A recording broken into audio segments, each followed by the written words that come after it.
नमस्कार दोस्तों, आज मैं आपको कराने जा रहा हूँ साइंस क्लास 9th का एक साइंस का क्वेश्चन है जो अगर एग्ज़ाम में आ जाए तो बच्चे जो हैं थोड़े से मतलब समझ नहीं पाते हैं, कर नहीं पाते हैं। तो मैं एक क्वेश्चन आपको करा रहा हूँ कि अगर ऐसे क्वेश्चन आते हैं तो आप एग्ज़ाम में कैसे कर सकते हैं। अगर आप इसको पूरा सीखना चाहते हैं तो आखिरी तक ज़रूर देखें, नहीं तो अगर आपको आता है तो आप ये वीडियो छोड़ सकते हैं। अगर सीखना है तो आप इसको पूरा देखिए, आपको पूरा समझाया जाएगा। तो प्रश्न है आज का, ए बॉडी ऑफ मास, एक वस्तु का जो द्रव्यमान है वो 2 किलोग्राम यानी 2 किलोग्राम है, is at rest at the origin of a frame of reference. मतलब कोई वस्तु जो है वो शुरू में रेस्ट में है और उसका मास है 2 kilogram. A force of 5 Newton acts on it, और एक 5 न्यूटन का बल उस पर लग रहा है और उस समय था 0। जब समय 0 था तो बल लग रहा था 5। The force act for 4 second, अगर वो बल 4 सेकेंड तक लगा, एंड देन स्टॉप, और 4 सेकेंड तक लगने के बाद रुक गई, यानी वो वस्तु रुक गई, स्टॉप हो गई। तो यानी एक वस्तु 2 किलो का था, वो रुका हुआ था, फिर उस पर 5 न्यूटन का बल लगा जब समय 0 था, और बल लगाने के बाद 4 सेकंड तक बल लगाने पे वो वस्तु रुक गई, स्टॉप हो गई। तो आपसे 4 चीज़ें पूछा गया है। पहला है कि what is the acceleration produce by the force on the body. तो बोलता है कि उस वस्तु में जो एक्सीलरेशन उत्पन्न होगा यानी जो त्वरण उत्पन्न होगा वो ज्ञात करो। फिर दूसरा बोलता है व्हाट इज़ द वेलोसिटी, उसका वेग क्या होगा अगर समय 4 सेकंड हो, यानी उसकी फाइनल वेलोसिटी क्या होगी जब 4 सेकंड समय हो। And draw the graph of the period, समय 0 से लेकर समय 6 तक का आपको एक ग्राफ खींचना है। और find the distance travel in 6 second, और 6 सेकंड में उस वस्तु ने जितना डिस्टेंस कवर किया है वो आपको डिस्टेंस भी निकालना है।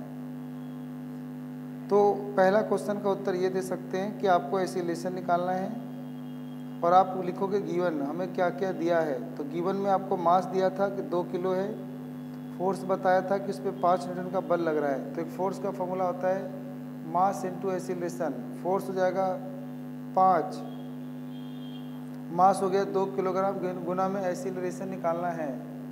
अगर आपको अब एक्सीलरेशन निकालना है तो ये 2 डिवाइड में आ जाएगा, तो 5/2 ये आपका डिवाइड हो जाएगा 2.5, तो एक्सीलरेशन आ गया 2.5 मीटर पर सेकंड स्क्वायर।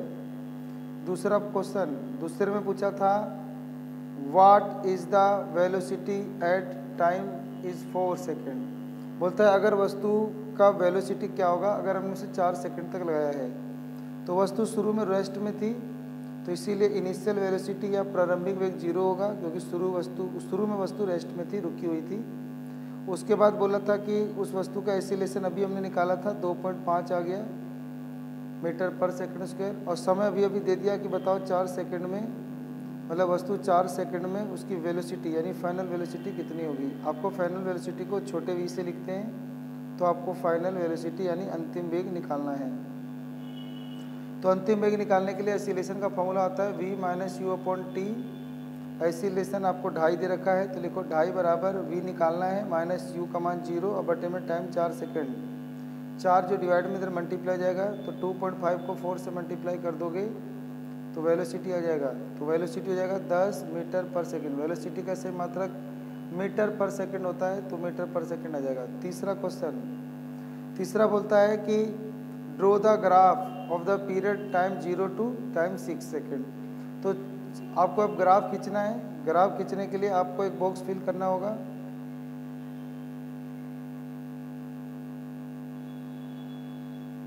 बॉक्स फिल करने के लिए आपको ऊपर वेलोसिटी नीचे टाइम लिख लो।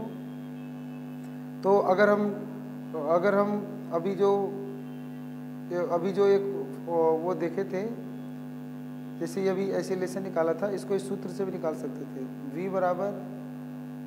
v बराबर u प्लस at। ये जो t है इधर मल्टीप्लाई हो जाएगा तो at, और जो ये माइनस का u इधर आके ऐड हो जाएगा, तो v बराबर u प्लस at बन जाएगा फॉर्मूला। तो ये फार्मूला हम लगा देंगे। तो इस फार्मूले में अब बारी बारी से v की वैल्यू पुट करो। मान लो कि समय यहाँ पे 0 पुट कर दें, तो मैंने यहाँ पे समय 0 पुट कर दिया। तो तो समय 0 पुट करने पे ये 0 हो जाएगा, a गुना 0।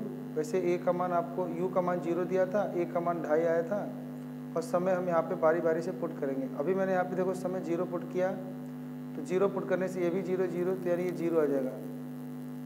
अब अगर मैं 1 पुट करूँ, फिर 2 3 4 5 और ऐसे 6 तक अगर पुट करूँ, तो 1 पुट करने पे क्या आएगा, ये तो 0 हो जाएगा, और 2.5 मल्टीप्लाई 1, तो ये आपका 2.5 ही आ जाएगा। ऐसे यहाँ 2 मल्टीप्लाई करेंगे, यहाँ पे 2 पुट करेंगे टाइम 2 सेकंड, तो 2 पुट करने पे 5 हो जाएगा, 3 पुट करने पे 7.5, फिर 10, फिर 12.5 और 15 तक आ जाएगा। ठीक है, तो अब इसी का मुझे ग्राफ खींचना है। तो ग्राफ आप जानते हैं कैसे खींचते हैं, तो ग्राफ आपको मैं यही खींच के दिखा देता हूँ छोटा सा। ग्राफ खींचने के लिए टाइम को एक्स एक्स पे दिखाना है, तो यहाँ पे लिखेंगे time 1 second, 2 second, 3 second, 4 5 6 second, और यहाँ पे वेलोसिटी दिख रही है आपको कि ये बढ़ रही है, तो वेलोसिटी आप इसी को ऐसे लेते हुए बढ़ा दीजिए, यानी 2.5 मीटर पर सेकंड यहाँ वेलोसिटी लिख दीजिए, वेलोसिटी यानी इसे वेग कहते हैं। तो फिर 5, फिर 7.5, फिर हो जाएगा 10, फिर 12.5 और ये हो जाएगा 15। तो 0 पे 0 ये रहा, फिर 1 पर 2.5 यानी ये रहा, फिर 2 पर 5, फिर यहाँ, फिर यहाँ, फिर यहाँ, फिर यहाँ, तो 6 पर और 15 आ जाएगा। ठीक है, अब इसको ऐसे आप मिला दोगे तो ये आपका एक ग्राफ बन गया। तो ये वेलोसिटी और टाइम का ग्राफ है। अगला एक आखिरी का क्वेश्चन पूछा था कि find the distance travel in 6 second, 6 second में वो कितना डिस्टेंस चला वो बताओ। तो इस ग्राफ में आपको ओ, ए और इसको मान लो ये बी है, तो मुझे अगर डिस्टेंस निकालना है तो इसका एरिया होता है, ये जो एरिया अंडर द कर्व, यानी ये जो कर्व है वेलोसिटी टाइम ग्राफ का, तो इस कर्व के नीचे का जो ये एरिया है 6 सेकंड तक का, इतना एरिया निकाल दो तो आपका चौथा पार्ट निकल जाएगा डिस्टेंस। तो वैसे डिस्टेंस का फॉर्मूला होता है स्पीड मल्टीप्लाई टाइम या वेलोसिटी मल्टीप्लाई टाइम। तो वेलोसिटी को टाइम से मल्टीप्लाई कर दो तब भी आ जाएगा, लेकिन अब आपको एक चीज़ ग्राफ से सीखना हो तो उसको बता रहे हैं। डिस्टेंस निकालने के लिए हो जाएगा आपका एरिया अंडर द कर्व, यानी कर्व के नीचे का एरिया आ जाएगा। तो एरिया के नीचे का कर्व ये पूरा हो जाएगा, तो इसका एरिया निकालने के लिए ये 90 होगा, तो 1/2 बेस इंटू हाइट, तो 1/2 बेस इंटू हाइट। तो बेस ये ले लोगे 0 से b यानी 6 सेकेंड, और हाइट ले लोगे ये वाली जो कि यहाँ पे दिख रही है 15 तक है, ये वाली जो हाइट है 15, तो ये भी हाइट 15 ही होगी।